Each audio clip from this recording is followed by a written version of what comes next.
Mamlakatimizda prezidentimiz tomonidan ilgari surilayotgan g'oya va tashabbuslar, shuningdek amaliyotga tatbiq qilinayotgan davlat dasturlari, qaror va farmonlar ijrosi natijasida bir nechta 10 yillar davomida e'tibordan chetda qolib kelayotgan ijtimoiy, madaniy sohalar faoliyatida ijobiy o'zgarishlar sodir bo'lmoqda.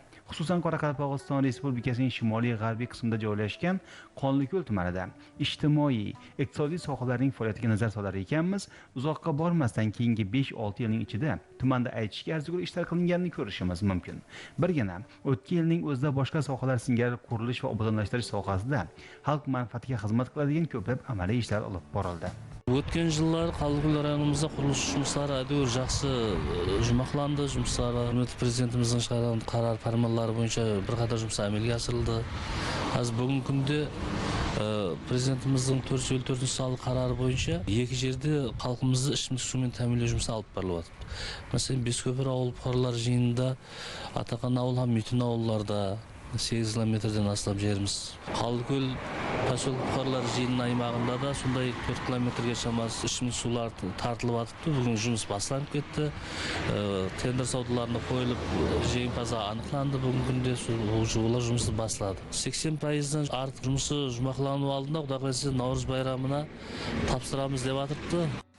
Har qanday rivojlangan yurtning taraqqiyot dinamikasiga e'tibor berib qaraydigan bo'lsak, qurilish sohasida yirik hajmli ishlarning tez sur'atlarda amalga oshirilayotganini ko'rishimiz mumkin. Shu jihatdan olib qaraganda ham Qonliko'l tumanida keyingi 4 yilning ichida ko'p qavatli bir nechta turar-joylar qurilib, o'z egalariga sifatli turda topshirildi va eng muhimi, bu boradagi ishlar bardavom ekanligi bizni quvontiradi.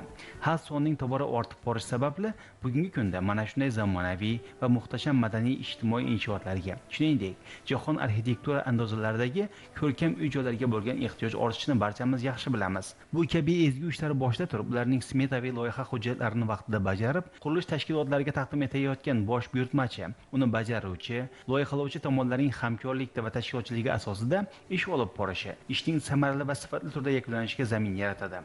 Hozirgi vaqtda ijtimoiy himoyaga muhtoj bo'lgan ayrim oilalarga mana shunday yangi turar-joy binolari qurib berilib, ularning ehtiyojlari qondirilmoqda. Do'stlik makon buqaralar жиыны тұрғыныман.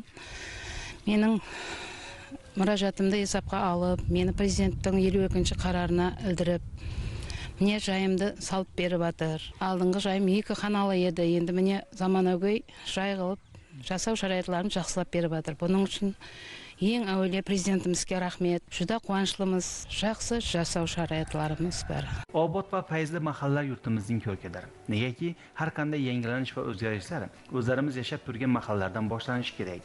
Keyingi yillarda sir emaski, nafaqat respublikamiz markazi, balki eng chekka qishloqlarning ham infratuzilmasini yaxshilash bo'yicha ko'pgina amaliy ishlar olib borilayotganligini ko'rmoqdamiz. Shu kabi ishlarning bir ko'rinishi sifatida aholining toza ichimlik suviga bo'lgan ehtiyojini qondirish maqsadida Qonliko'l tumanida ham amaliy ishlarga e'tibor qaratildi.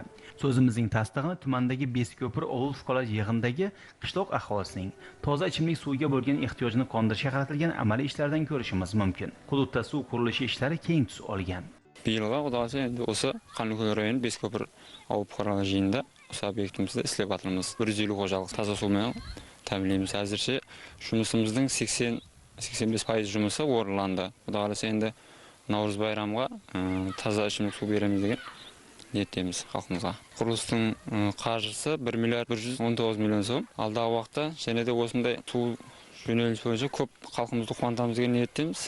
O'zimizning texnikamiz yetkazuvchi, traktor, ekskavatorimiz bor, qum keladigan kamazlarimiz bor. Albatta toza ichimlik suvining yetarli bo'lishi bizning ertangi kunimiz, kelajagimiz farovon bo'lishiga zamin yaratadi. Shu sababdan ham yil sayin Qoraqalpog'iston Respublikasidagi toza ichimlik suv yetib borishi qiyin bo'lgan hududlarga ob-hayot yetkazish, qolaversa, bundan qariyb chorak asr ilgari tortilgan suv tarmoqlarining hozirgi vaqtda yaroqsiz ahvolga kelib qolgani va yangilashni talab qilayotgani inobatga olinib, tegishli dasturlar asosida suv qurilish sohasiga e'tibor qaratildi. Bu kabi ishlar shubhasizki, qishloq aholisiga quvonch bag'ishlaydi. Bir avlimiz hammas vodoprovod tatilyapti. Tim yaxshi. Bolalar ham timba ishlayapti. 5300 dek xalq yashaydi. Men suvimiz kelyapti. Tiqanchilik etadi.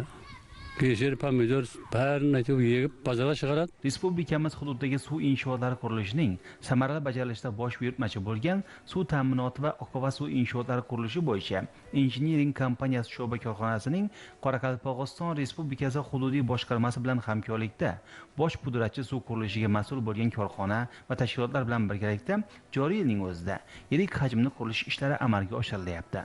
Shu bilan birga Qonliko'l tumanida davlat investitsiya dasturi va boshqa mablag'lar hisobidan 2025-yil davomida qator bunyodkorlik ishlarini olib borish nazarda tutilmoqda. Demak, tumanda davlat investitsiya dasturi, shuningdek, boshqa tegishli hujjatlar ijrosi natijasida amalga oshirilayotgan qurilish va obodonlashtirish ishlari xalqimizning ijtimoiy va madaniy hayotda tub burilishlar yasashiga ishonchimizni oshiradi. Albatta, suvning qadriga yetib yashash, uning har bir tomchisini isrof qilmay maqsadli sarflash yurtimizda istiqomat qiladigan har bir fuqaro uchun farz bo'lmoq kerak. Zero suvning daryodan kanalga, undan suvni qayta ishlovchi korxonalarga yetib kelishi, qolaversa yer ostidan burg'ulab, bir necha metr chuqurlikdan suvning blok ko'zlarini ochib tortish oson ish emas. Mana shunday mashaqqat bilan olingan suvni bir necha bosqichlardan o'tkazib, tindirib, tozalab, zararsizlantirish va natija o'laroq ichimlik suv darajasigacha olib kelishning o'zi bir necha bosqichda murakkab mehnatni talab qiladi. Demak, davlatimizning shu kabi ajratilgan mablag'lari, sarflangan kuch va energiyasi mana shu kabi yirik komplekslar faoliyatining yaxshilanishiga qaratilayotgan ekan, uning qadriga yetishimiz foydadan xoli bo'lmaydi. Bu kabi ishlarda faollik ko'rsatayotgan, bosh-qosh bo'layotgan sohadagi fidoyi xodimlarning mehnatlarini ham e'tibordan chetda qoldirib bo'lmaydi. Zero ularning samarali mehnati xalq manfaatiga xizmat qiladi. Demak, e'tiborimiz markazida Qoraqalpog'iston Respublikasining shimoliy qismida joylashgan Kegeyli tumanida, yanada aniqrog'i, tumanning chekka qishloqlarida aholini toza ichimlik suvi bilan ta'minlash borasidagi amaliy ishlar bo'ladi. 2024-yil investitsiya dasturi tekarında 330 o'rinliq жаңадан мектеп имаратлары құрылды. Bir 2 мектебimiz rekonstruksiya жұмыстары алып барылды. Одан басқа ішімдік суымен тәмінлеу мақсатында 68 километр ішімдік су жаңадан тартылды. Халыққа қолайшылық жаратылу мақсатында ішкі жолдарды оңлау бойынша Өзбекстан Республикасы Министрлер Кабинетінің 500-ші қарар теkarında ауыр аймақтар, ең шеткі аймақтардың 35 километр топырақ жолдарымыз 5 жолдарға айландырылды. 2025 жылда да инвестиция дәстүрі теkarında, мемлекеттік дәстүрлер теkarında 2 мектебімізді реконструкция қылу реалистірген. Бүгінгі күнде тиісті құжаттар қайырланып болынды. Одан басқа ішімдік сумен тәмінлеу бойынша былтырғы жұмыстардың давамы ретінде биыл Жүзімбақ ауыл бұқарлар жиын аймағында 17 километр су тармақтарын жаңадан тарту, 200 кублық резервуар орнату, бұның нәтижесінде 200-ден астам жал таза ішімдік сумен тәмінленеді. Bugungi kunda suv sohasi mutasaddilari va tuman rahbariyati, shu bilan birga hatto mahalliy aholi vakillari ham suv tarmoqlari qurilishida o'zlarining muhim ko'maklarini berishga va natijada belgilangan ish ko'lamini vaqtida va sifatli yakunlashga harakat qilmoqdalar. Negaki, tuman markazidan ancha olisda istiqomat qiluvchi qishloq aholisining turmush tashvishlarini ancha yengillashtirish, mushkullarni oson qilish bugungi kunda davlatimiz rahbari tomonidan ilgari surilgan muhim tashabbuslardan biri sanaladi. Demak, ayni yo'nalishdagi izchil sa'y-harakatlar natijasi o'laroq rejadagi ish belgilangan muddatidan oldin ham bajarilishi mumkin. Bu kabi sa'y-harakatlar xalqning roziligiga, ularning hayoti yaxshilanishiga zamin yaratadi. Prezidentimiz tomonidan ilgari surilayotgan xalq roziligini ta'minlash yo'lidagi amaliy islohotlar bugun har bir sohada o'z ifodasini topmoqda.